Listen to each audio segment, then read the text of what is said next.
Good evening. I'd like to call this statutory meeting of the Summers County Board of Education. Order, May 26th, 2026, 6 p.m. Let the minutes reflect let the minutes reflect that all 5 board members are present. Item 2, we have new business discussion or possible action to approve the FY27 levy rates. Make a motion that we approve the fiscal year 27 levy rates. Check. We have a motion by Mrs. Harvey, seconded by Mr. Brogan, that we approve the FY27 levy rates. Any discussion? All in favor, please say aye. Aye. Opposed? Abstaining? Minutes reflect by a 5-0 vote, the FY27 levy rates have been approved. Item 3. Who seconded that? Correct. Mr. Brogan. 6:02. I make a motion to adjourn. The time is 6:02. I'll second. Motion by Mr. McBride, seconded by myself, that we adjourn this meeting. The time is 6:02 p.m. Any discussion? All in favor, please say aye. Aye. Opposed? Abstaining? Let the minutes reflect by a 5-0 vote. This statutory meeting is now adjourned. Now we just need to wait 8 minutes.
All right, it is now 6:10, so we will call to order this Summers County Board of Education regular meeting.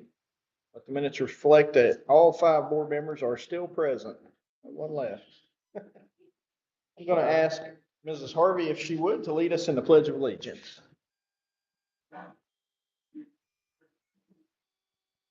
Allegiance to the flag of the United States of America and to the republic for which it stands, one nation, under God, indivisible, with liberty and justice for all. Item 3, we have approval of agenda or adjustments.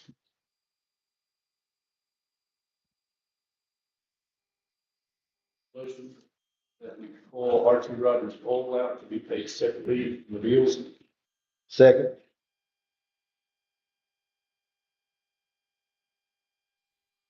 A motion by Mr. Brogan, seconded by Mr. McBride, that we pull RT Rogers out and handle that separately in the bills. Any discussion? All in favor, please say aye. Opposed, abstaining. Let the minutes reflect by a 5-0 vote, we will handle RT Rogers separately in the bills. Make a motion that we approve the agenda component adjustments. Motion by Mrs. Harvey, seconded by Mr. Brogan, that we approve the agenda with the aforementioned changes. Any discussion? All in favor, please say aye. Aye. Opposed, abstaining. The minutes reflect by a 5-0 vote that the agenda has been approved with the aforementioned changes. Item 4, presentations. We have Mr. Wilson for our virtual learning option. Thank you very much. Well, hello, everybody. I know I think I have to give you a minute. Really appreciate you allowing me to be here. It's very nice to be here. I mostly personal. Obviously, I've had a conversation with Dr. Green before, which is why I'm here. Oh, perfect. Okay, perfect. Thank you. Yeah, and so I am Kais Wilson. I am the partnerships manager at Subject, specifically for West Virginia. So I cover all districts in West Virginia who are looking to adopt Subject as their primary curriculum. Just to kind of set the stage, Subject is a modern alternative to legacy platforms. We really cater to today's students in terms of short form content, video content that they're consuming outside of these school walls, as some of you with kiddos might know to be true. And so we're all about meeting students where they're at. As you can see here, we are Cognia and WASC accredited, and we are also NCAA and College Board approved. Now, one thing that I want to hone in on regarding Subject is we are scaffolded and we're structured in such a way that kind of forces students to demonstrate mastery, right? And so you might know legacy platforms today use a lot of multiple choice answer types, and that really transitioned after COVID happened. It's easy to grade.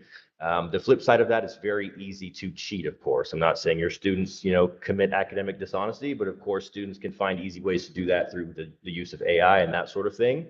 So 60% of our answer types are going to be what we call authentic assessments. So that can be in the form of a written response, a verbal response, drag and drops, different manipulatives to really help that student engage with the content and also demonstrate that mastery, as opposed to what some administrators would call clicking through for credit.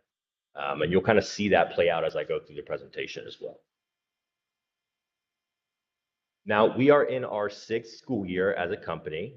You may not have heard about us because we don't like to enter any state until we know that we are aligned and that your students can graduate on Subject. We are in 600 schools nationwide, and that's kind of the frameworks that we've built here that I've put on for you guys. And I will send this out so you can have a deeper look as well. Now, like I said, we've been speaking with Dr. Green, or I've been speaking with Dr. Green about kind of 2 different use cases, one being your credit recovery programming, and also teacher of record services. So one piece of that with the teacher of record services, we are going to offer a West Virginia certified teacher, which is essentially going to be hands-off for your team and for your district, right? And so our instructor is responsible for maintaining the grades for your students, making sure that they're on track.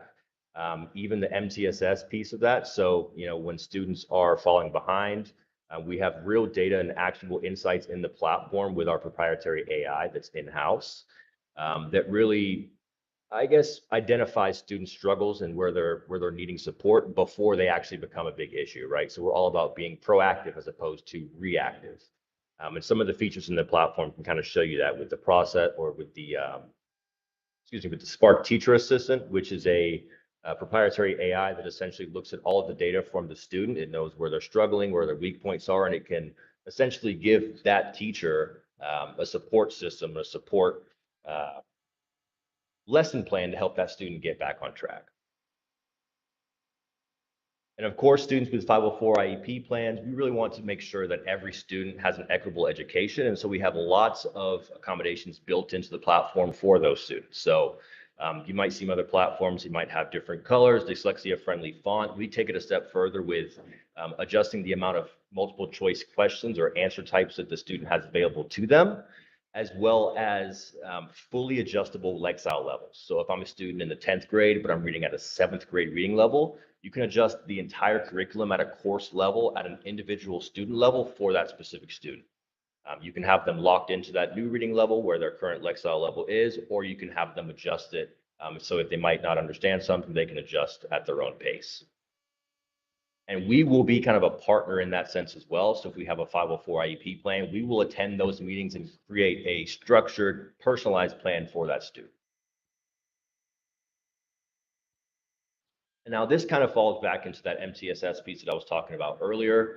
All of the data that we have in the platform, which you'll kind of see in the next two slides, we really have the ability to really spot discrepancies in the student's learning path and really understand what they're struggling with before it becomes an issue. Of course, we would love to not have students in credit recovery, and so we want them to actually learn and demonstrate that mastery. And so when we get to the EOCs, they actually have the content mastered and they can demonstrate that at the end.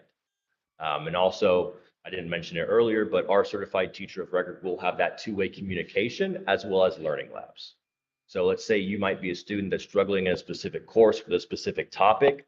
That teacher can then schedule time and vice versa as well. The student can reach out to the teacher and we'll have one-to-one support via Zoom for that student. Now, like I said, our platform is built to meet the needs of today's student, right? And so as you can see here, this is kind of a snippet of a short video that's in our platform.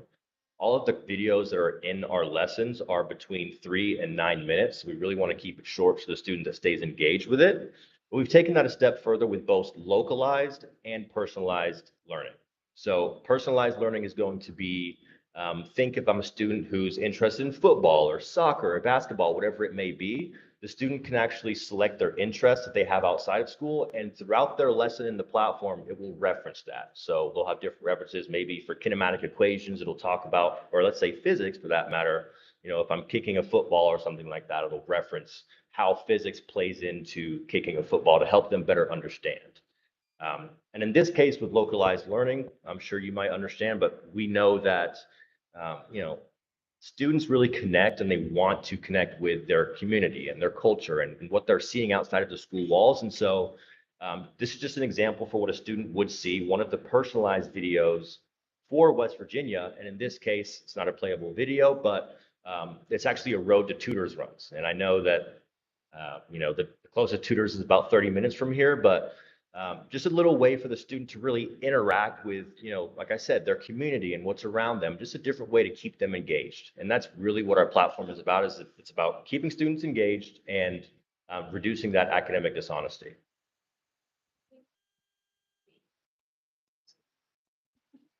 And as you can see here, this is the actual student platform on the right. So their homepage is on the right. That's what they'll see. You can see it's very gamified, very modern.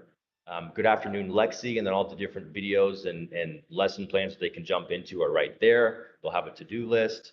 And then just a short snippet of the video on the right, or on the left, sorry, that's an actual video. I think that's one of our English courses there. And so the student's really going to have that immersive feel, right? And that's more of a podcast style. Throughout the courses, they'll have different styles of videos. You might have, you know, a teacher with a wet lab in front of them for, say, a chemistry course, that sort of thing. So this can kind of give you a better idea for what the student will see and how they would engage with that. Now, one thing that I really want to hone in on before I finish is our customer support, right? So I will say that we have unlimited on-site, in-person personal development or professional development at no additional cost. But what really stands out about Subject is we truly want to be your partner, right? We want to be here, and this is what I like now. I might be a little bit nervous, but this is what I like to do, right? I like to be face to face and be boots on the ground, and that's exactly what we want to do, right? We're not a support ticket. You'll have our direct phone numbers. That's my cell number and my work phone number as well. Of course, I'm the West Virginia Partnerships Manager, but of course, there's an onboarding team that works with your technical department and that sort of thing with your SIS. And that will be Kevin, and of course, he's just a phone call away, right? And so we really want to be true partners for Summers County and not just a vendor, if that makes sense. And so, like I said, when it comes to credit recovery, MTSS, the virtual learning option with homebound students, hospital homebound and teacher of record services, we can really do it all. And we want to kind of be that consolidated vendor that does that for you. And again, we're a true partner and not just a vendor for you all. And so I really appreciate all of your time and allowing me to be here today. If there are any questions, I'm more than happy to make this a little bit more conversational at the end. But thank you so much for having me. We have any for them, students from, we're using virtual, there are 5. They rotation. 6 on that feature. Sorry? Yeah. On the internet. Some years it's very hard to find people. Yes. It's kind of put it in perspective, I only had two real leaders of the second students since the beginning of the year. One that will, the last one. We've had cases in the past where we actually yeah. This is a good option. Get a portable, internet device necessary to use the Is this a platform that a student can see? Yes, sir. Yes, sir. So, oh, sorry. Just kind of walk us through. Yeah, absolutely. So this is just like the screenshot that you saw in the presentation. This is the student's homepage. So this is what it looks like when they log in. Obviously, the student's name is Lacey. Now, these are imaginary students, so we're not releasing any, real students' information here. But as you'll see here up on the top right, they'll have their streaks there, and their to-do list is right here. Obviously, for you, this says, Valley View High School. Obviously, it would be your mascot, your school for wherever the specific student is in. So it's real personalized there. And this is what I was talking about when I discussed personalized learning, right? So let's say I'm a student, I'm interested in sports, and I'm interested in soccer. And of course, what student doesn't want to raise their grades? So I'll select that one. Now, continue learning. It looks like I need to jump into my kinematics equations course, which is in Physics A. Right off the bat, you'll see here on the first tab, we have the soccer reference here. So you should expect about 5 personalized and 5 localized lessons or the videos in each lesson plan or in each specific course. And so I'll just play a little bit of this video so you can get a better understanding for what that student might see.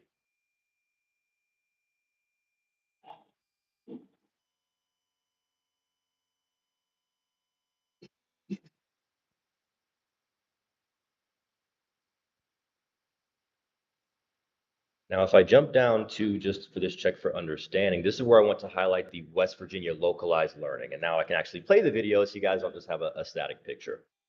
So in this case, it's kinematic equations, the road to tutors on a Sunday or Saturday. Maybe I can go full screen. Yeah. One day, tutor is busy. As this truck winds through the Appalachians, its motion is a constant battle of physics. Every stop pickup wrench drops velocity to 0, while steep climbs and descents fight against acceleration. Using kinematic equations, we can track the journey right up until that thundering bird biscuit hits the trail.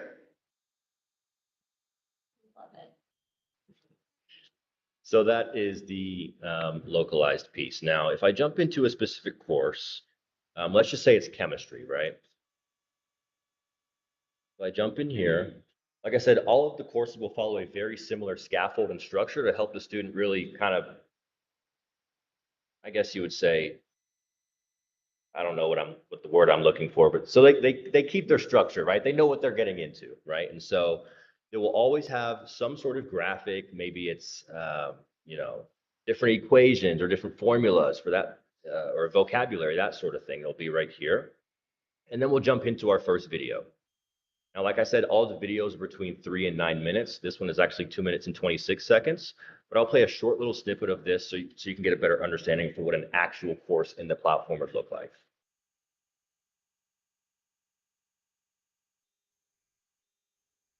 Welcome to high school chemistry. This course will guide you through many interesting topics about the atomic and molecular world around you.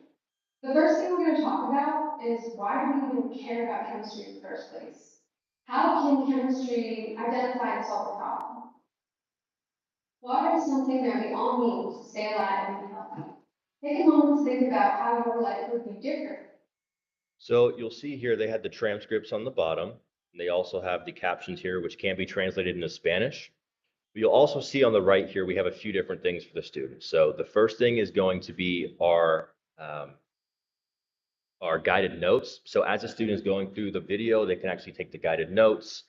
They can actually print this out and write it down as they go along with the video if they didn't prefer to do it virtually. But they also have their Spark homework helper, and this is good for a few different things. So let's just say I find something in the content that I don't understand, like pathogens, right? So I can highlight this function, or let me need to move this accessibility feature here. If I can do that. Pathogens. Let's go microorganisms. Why not? So I can highlight microorganisms and a few different things will pop up. So the first is going to be explain this, which will essentially drop down whatever is highlighted at a single Lexile level to help the student better understand. Now, this is not flexible Lexile levels like I discussed previously. This is something completely different, kind of more on like a one-off basis sort of thing, right? And so it'll help me understand what a microorganism actually is.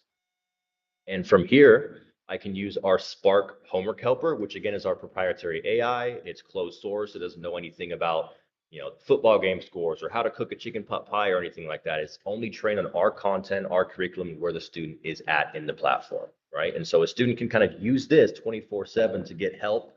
And typically we found that students like to go out to ChatGPT or go on Google to search for answers when they get stuck.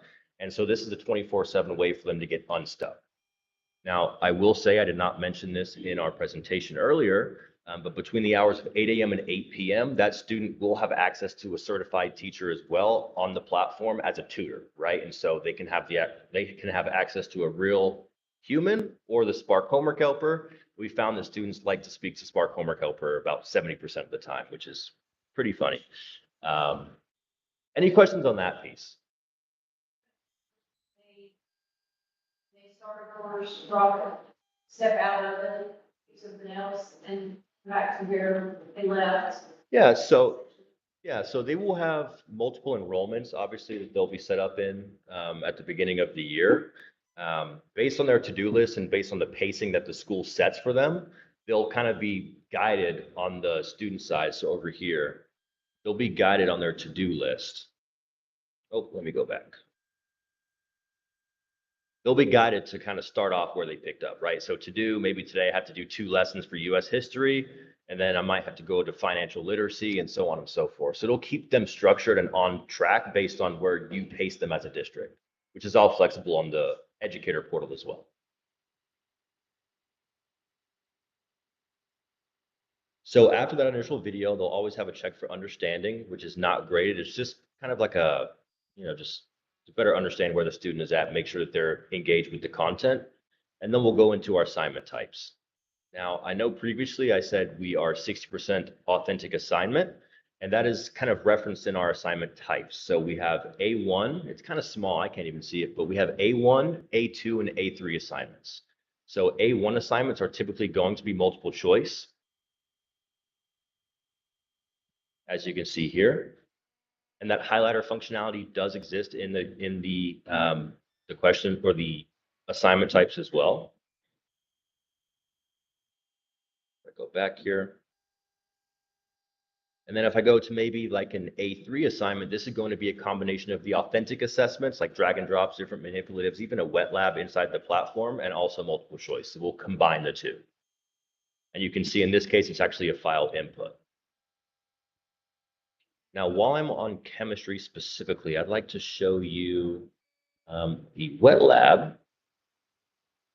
Because one thing I've heard with other districts is, there might be a wet lab or some sort of lab that a student is expected to do. However, sometimes they don't always have the means to go out and purchase the materials to actually do the lab, right? And so what we've done is we've built the lab into the platform so the students don't have to skip out on that assignment.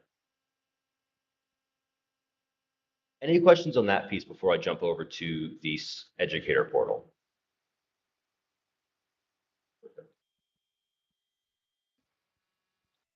All right, so in terms of the educator portal, we really wanted to make sure that you have access to all of the data that's very pertinent to you.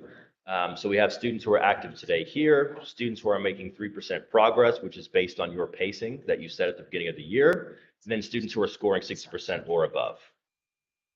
Now, any student who needs immediate support will be identified right here, and it'll show what exact course they're struggling with and where they're struggling. But I can also kind of leverage this in a different way with Spark Teacher Assistant, right? And so I can go over here to our Spark Teacher Assistant, which is the same proprietary AI that's on our homework helper on the student side of the platform, but it's for a teacher, right? So I call it a teacher superpower.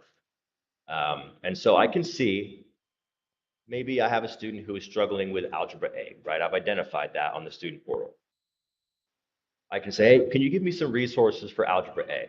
Here it's giving me the syllabus and a Unit 1 overview, but maybe I've identified that student is struggling specifically with linear equations. So I've just asked Spark Teacher Assistant, I have students struggling with linear equations. Can you create a worksheet that covers the basics of this lesson? And then it's created a basic overview of what linear equations covers in that lesson. And you can get as broad or as granular as possible. And so this is kind of where you can get very creative in terms of how you want to leverage data and really identify where students are struggling. You can create different lessons planned. You might have a parent who might not be happy. You can have it draft an email for that specific student and how to get them back on track, that sort of thing. Now, I will say it's not as pertinent to you and your teachers since we are going to be the teacher of record. However, that two-way communication is there. And so, if you have a facilitator or someone like that who might want to reach out to the student or to the parent, they can absolutely do that as well. But the main thing is that all of the data is here and accessible for you to really understand on a broad level, district level, at a school level, or at an individual student level where your students are at and what they're struggling. And I will say, I'm not sure if I mentioned it, all of the grading is done by subject. And I believe y'all were using Schoology, right? Or it's moving to Schoology next year? Yep. Yeah.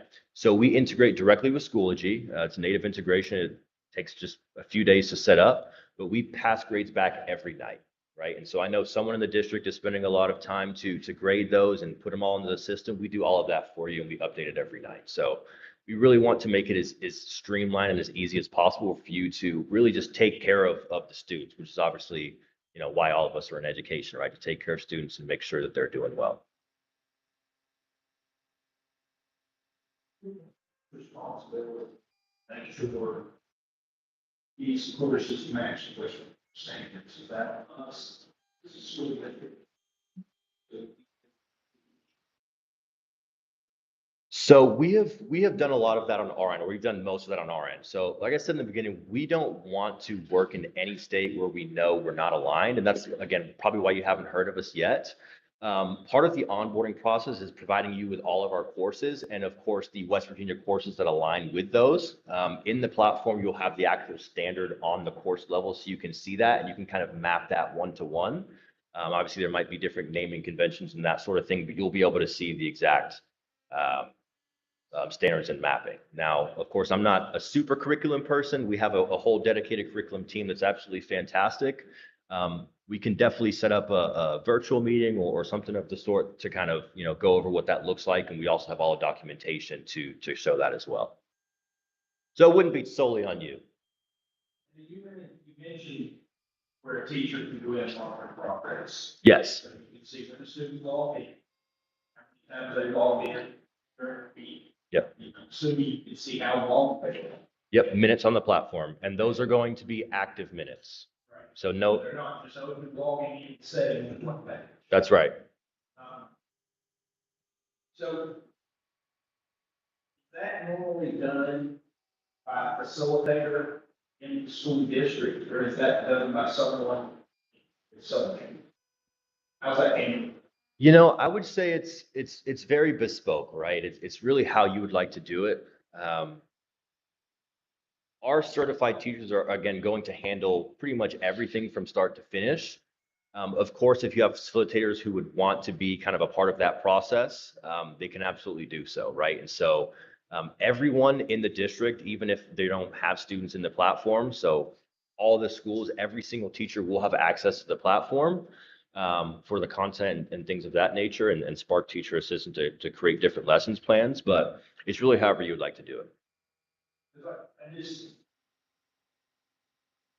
want to make sure that students are completing, and we're not at the last 2 weeks of school, and then they're trying to do it.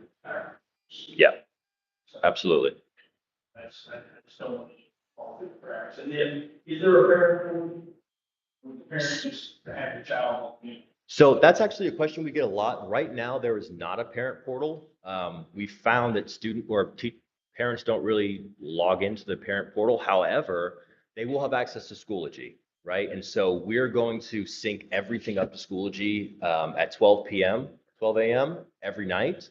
And so everything that they're doing in subject will be reflected on Schoology. And we can also have like a report card sent out on a weekly cadence or a bi-weekly cadence, whatever you would like to set. So we can send that directly out to them as well. Yeah, I mean, as a parent.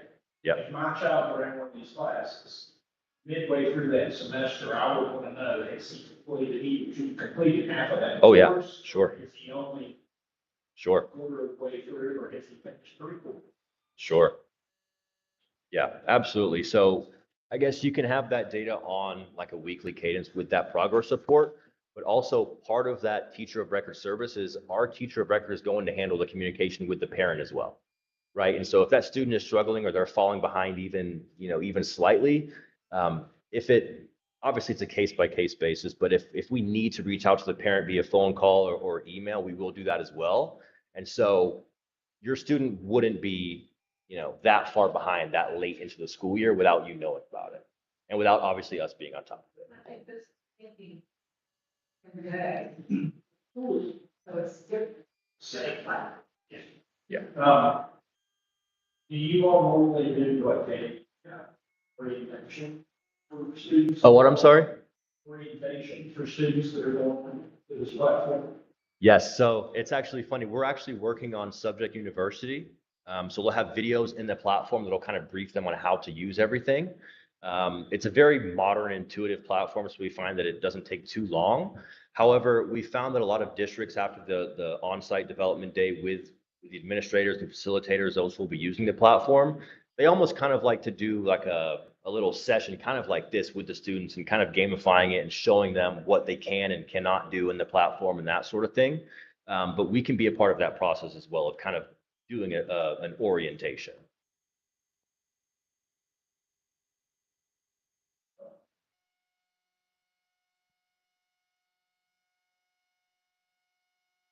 Are you in any, or are you presently utilizing any schools in West Virginia right now? Yes, 4 right now, and we have some contracts out with 3 others. Is this first year in West Virginia? First year in West Virginia, yes. So how successful? In other districts? So this year coming up, 26, 27, we have 4 schools? Yes. Yes, 4 confirmed at this point, and 3 others coming through. So 26, 27, be first introduction. Yes, sir. Yeah. And I'm not sure I'm at liberty to say the exact districts, but I'll say Kaiser, West Virginia, Huntington, West Virginia. Do you know what this is probably a little question, ask them. You know, a percentage of. 89%.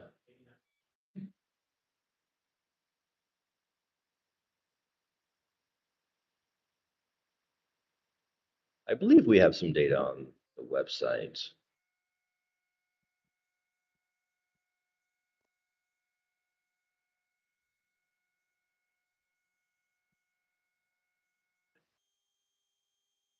So 97% completion rate, passage rate. I'm pretty sure I'm right, but I can get you an exact figure.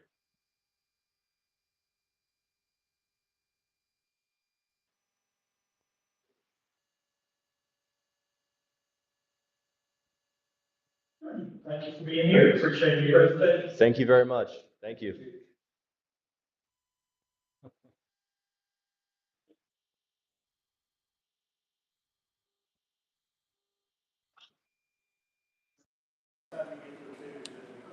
Yeah.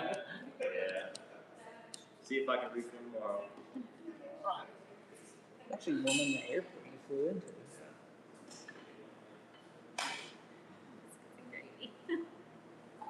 And I will say I was going to bring a little pamphlet, but I realized that Dr. Green had handed some out last week, so I figured two of the same thing.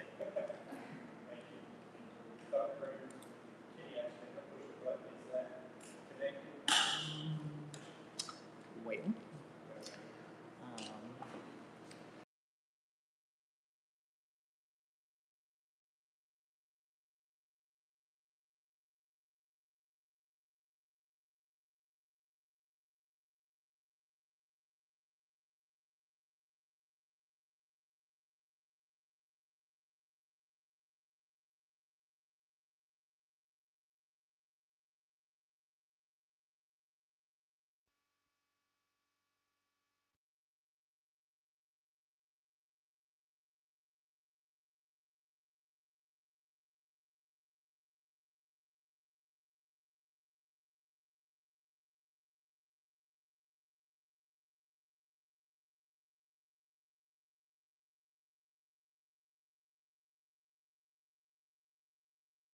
We are at item 5, public comment. I assume we have none. Thank you.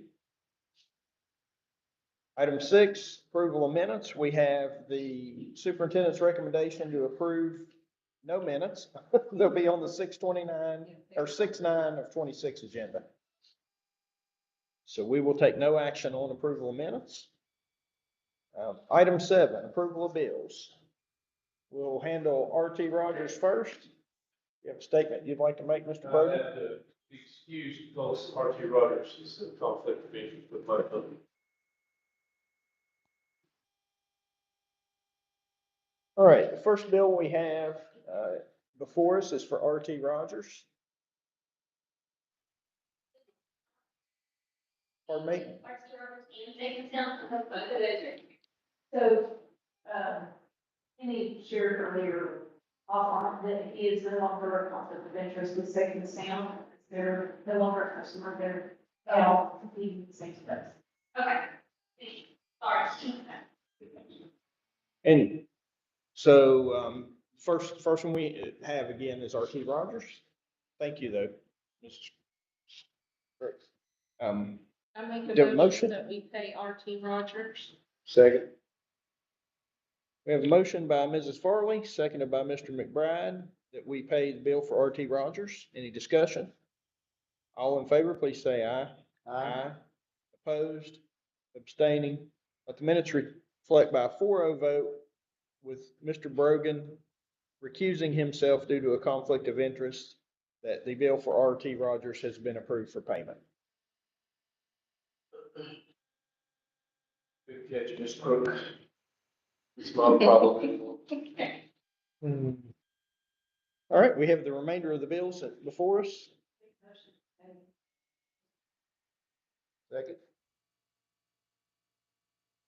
A motion by Mrs. Harvey, seconded by Mr. McBride, that we pay the remainder of the bills. Any discussion? Yes, Mr. Given those on the coupon charge, is that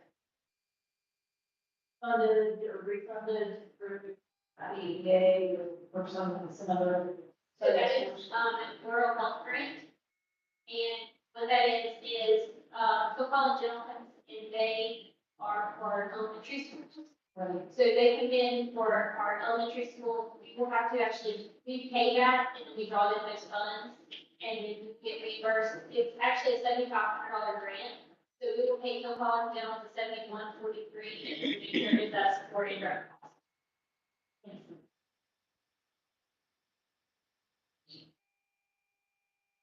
All right, do I have a motion for the bills? Yes. Is that from you? Yeah. Okay, thank you. That was discussion. Oh, we do. I'm sorry. Yeah. Thank you. So we do have a motion. Mrs. Harvey made the motion, pay the remainder of the bills. Mr. McBride seconded. Any further discussion? All in favor, please say aye. Aye. Opposed? Abstaining? Let the minutes reflect by a 5-0 vote, the remainder of the bills have been approved. Item 8, old business, discussion or possible action regarding virtual option for the 26-27 school year. So, based on what we've been presented, we're gonna go with this. We would like to keep offsetting for those that are profit, but we would like to partner issue something, full-time. Okay, And what is the cost? It will be $2,500 per student for Versus what for proximity? 1950, but approximately goes to six classes, subject is not. We're just paying for so students could take extra classes if they so chose. extra classes plus subject is you for at least bill, it would give us at least one credit per person. Does this have to be bid out or? But we do have, but we do have first. And how many do we have right now? As in, they're currently enrolled in virtual, approximately 30 students. And I expect that with this option, that will increase, first year graduating, over the next couple of years, there will be some increase. The subject has also agreed to give us the professional materials, market our full-time virtual program. So that's what, that business, so we're situation we are, so, that's something that we'll work with the administration to be able to get that.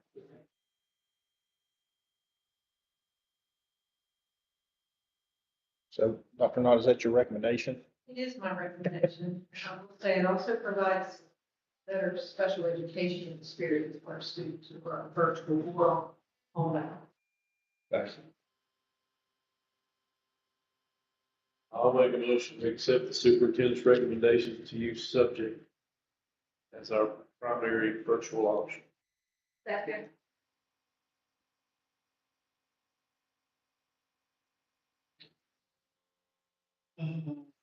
Just a minute.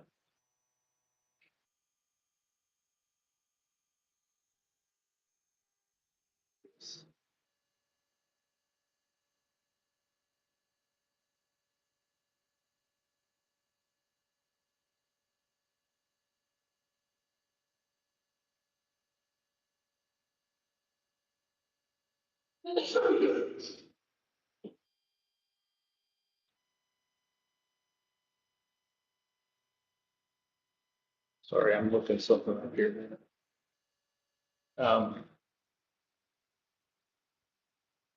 So I'm gonna make a motion to amend your motion slightly, just to include proximity as our um, synchronous option as well, because we discussed them both. So I'll make a motion to amend Mr. Brogan's motion that we use subject as our virtual option and proximity as our synchronous virtual option. Second. So motion by myself, seconded by Mr. McBride to amend Mr. Brogan's previous motion. Any discussion? All in favor, please say aye. Aye. Opposed, abstaining. Let the minutes reflect by a 5-0 vote that we have amended Mr. Brogan's motion. So we now have before us Mr. Brogan's motion, the amended motion to use subject as our virtual option with proximity being used as our synchronous virtual option. Any discussion on that? All in favor, please say aye. Aye. Opposed, abstaining. Let the minutes reflect by a 5-0 vote that we will use subject as our virtual option with proximity as our synchronous virtual option. Item B, discussion or possible action to approve the library contribution. We have, I don't know if everybody was still there, but I checked with Jeff, and the county does in fact put the bill for the fuel for the bookmobile. So to accept the state's recommendation for the little bit lesser amount, in light of that, still not let everybody know that is the case. We do pay for the bookmobile fuel. so you're making a motion. I'll make a motion that our contribution be the $16,492 to the Summers County Public Library Fund. Second. Following the recommendation of the state. Second.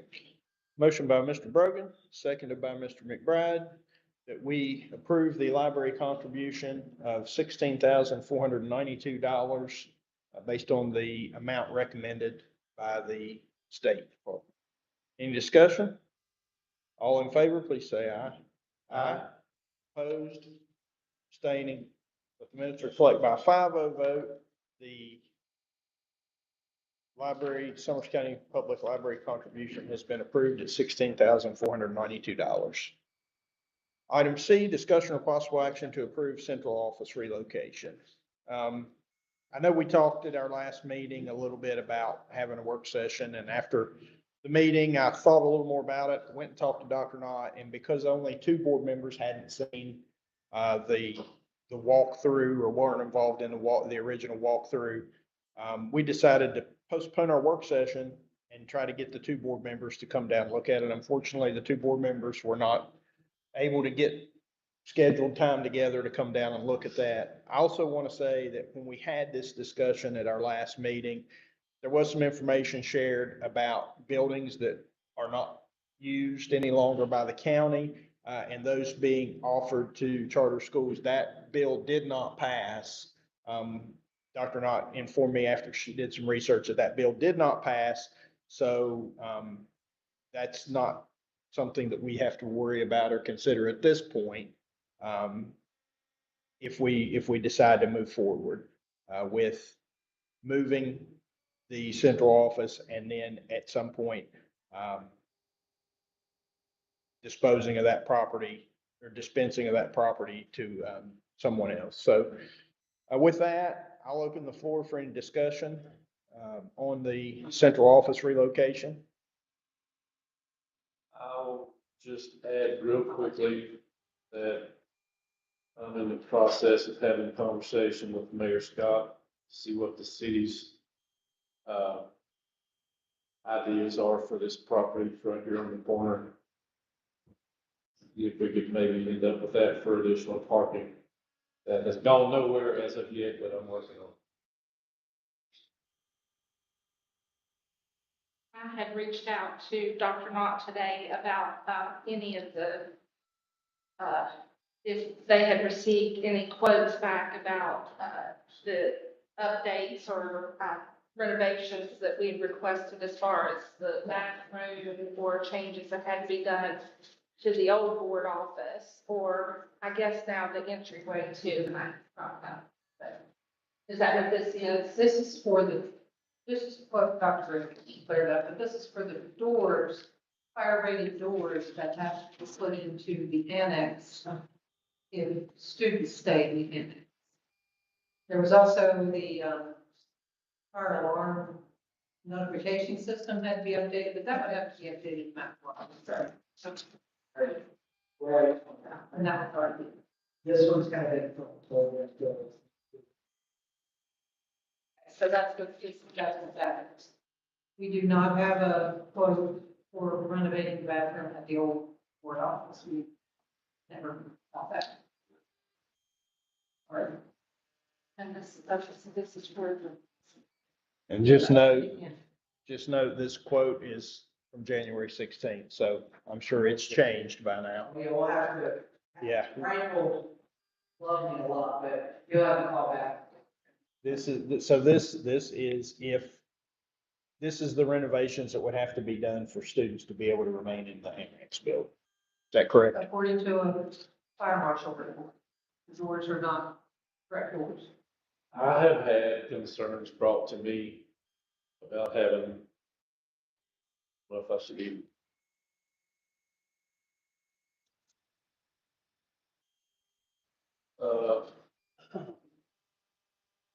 Maybe it's a conversation I need to have with you after this meeting. I'll just leave what I had to say, talk about it after.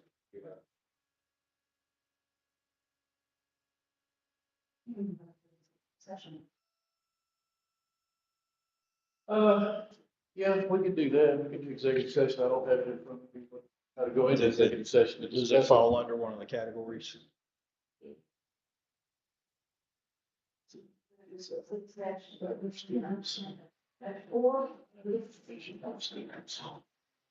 let's see. Session may be held, consider an act of war. Matters arising from appointment, employment, retirement, promotion. For the purpose of conducting a hearing on a complaint, charge of grievance against a public officer or employee. Decide upon discipline or suspension. Vocal certificate. Physical and mental health medication. 6-1, personnel, paragraph 2, legal matters, paragraph 2, property, paragraph 5, student discipline. That's okay. I don't have to do that either. I can just have a conversation with Dr. Green. See where we go from there. Here's, what about this one? Advanced construction planning. I don't know if it's. Yeah, I'll let you have that conversation. And if we need to, we can put it on the agenda. Okay. Any discussion or any motion for this item? Any additional discussion or motion? I just feel like there's still a whole lot of things to be worked out, and I would like to take no action at this time. That's my motion. So let's leave this on the agenda as a recurring item until we get those items. And that way, any issue that we need to discuss about it, it'll be on the agenda. We can discuss it. One thing, is there any thoughts as to, has there been any thoughts as to what the current board office would be used for? Has that been, like, put on? Like we had the maps and stuff when we did our walkthrough with our work session. Is there any thoughts as to what the current board office would be used for if it was vacated? We were, no. So at one point there was, but we found another place for those items. Just the maintenance and the warehouse items. So that's something, that's probably something we would have to take into consideration. as far as what it would be? Well, the most recent hope would be to sell it so that we were not maintaining it and putting roof on it. I feel And- like the community's gonna wanna use the gym. So Dr. Naughton and I also had a conversation today, and so do you want to share that information? Because I don't want to share it and it being inaccurate, but just about the heaters and the roof and things like that. Yeah, it came to me that possibly there are 4 heaters up there, and we had said that only one of them was working, and so we've heard that the others were disconnected. They claimed that they could maybe be easily reconnected. They cannot. Back when the roof was put on, I don't even know how long ago this was. I think Donnie Basham was probably the maintenance director. And Charlie Mann was independent, because he's the one who put the roof on, and he wasn't working for us at that time, so that's how long ago the roof was. But at that time, one of the heaters was still connected with the vents and all that to the roof, the other 2 were cut off. So they're not reconnectable easily. Now Frank told me today that there's one other one that he doesn't know if it's fixable, but it is still connected. So there's one up there, one works, 2 are not connected, one doesn't work, but maybe could easily be fixed. Nobody's ever looked into it in recent years. So that's the heater part, and that's how old the roof is. But we were hoping to have a meeting with the mayor and the county commission and anybody else, just to see if there was interest in purchasing that. And the school system having some kind of maintaining, being able to use the gym, not have the gym and own the gym, but still being able to use the gym.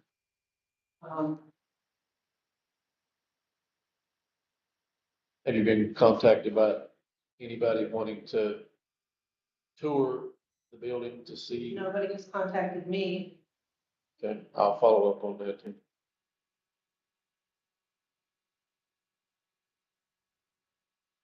I don't know if any of the directors have anything else to add. I forgot. Yeah, that's. Would it be feasible to invite someone from the city and the, the county commission to a meeting? Dr. Naughton, do you know, and I'm putting you on the spot, I hate to do that. If we close the school, we have to have a school hearing, or a hearing, county hearing. If we were to close the school, we would have to have a hearing for that. Do we have to have, I guess, if you could find out, do we have to have a hearing if we were to get rid of a building that's not a school? It's not. Yeah. Renee, to answer your question, I've already been in contact with the commissioners. They have indicated to me that they are interested in the building, and they were supposed to be contacting Dr. Knott to let them know they were going to send somebody that was knowledgeable about maintenance to tour the building to see what kind of costs that they could foresee in the near future to before they move forward, and that's where we're at. And I know this, just to keep this on topic, this item is to talk about the central office relocation, but also in the back of all of our minds are, if we do relocate this central office, what happens to that building? So I know that while this item is to talk about the central office relocation, we also have to think about what happens to that building if so I'm just saying that even though we were kind of off topic, we're not off topic, because That is. the that central office. is, we have to do something with that building if we do relocate, so. So, and I guess and the next time it's on the agenda, and I'm glad, that you provided this. I hadn't, I had forgotten about this, what had to be done at the old central office if kids were to remain there, but I guess we would need to know what has to be done, as far as, for you all to be there, because I remember you said something about, either way, To stay at the old office, or to move to well, the annex? to come to the annex. I remember you all had mentioned something about fire. That has the, Either way, that had to be done. Dr. Green, speak to the, So the fire panel had to be replaced so that it would communicate with, so the sound, that's already a process. We've already got a position that we've got the flows. They're already in the process of taking care of that.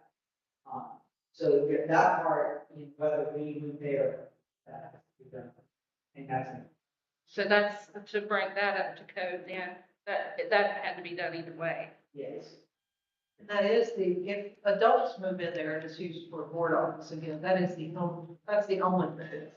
And like I said, that's already underway, so there would be, for us to move there, there's no cost for us to.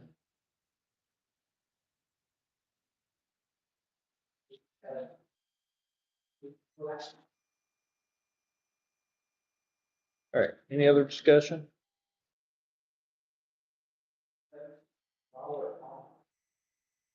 We're going to stay in the office, the person.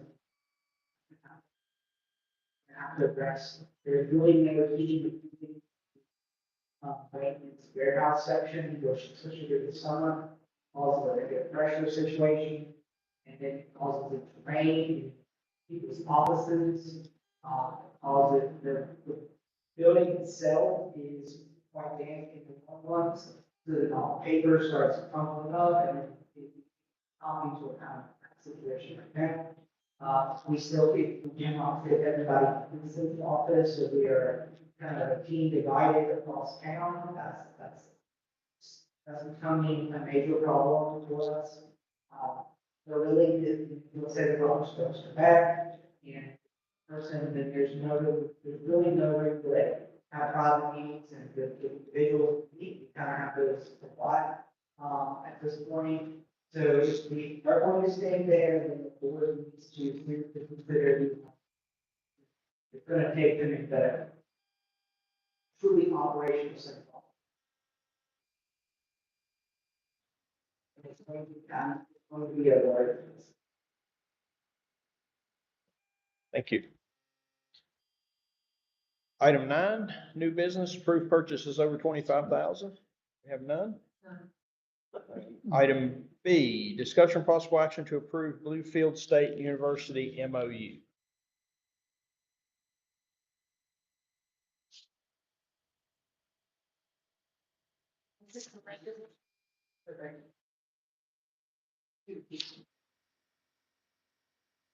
I make a motion that we approve the Bluefield State University. I'll second. We have a motion by Mrs. Farley, seconded by Mr. Brogan, that we approve the Bluefield State MOU. Any discussion? All in favor, please say aye. Aye. Opposed? Abstaining? The minutes reflect by a 5-0 vote, the Bluefield State University MOU has been approved. Discussion or possible action to approve textbooks? Textbook adoption? Is this another one, or was this one held over? We missed putting these on the last one, so Okay. wellness, health and wellness is also up for adoption, and they went through the same process with committees and teams. Okay. They just weren't quite ready at the time of the last meeting. Okay. Make a motion to approve the 2026 textbook adoption.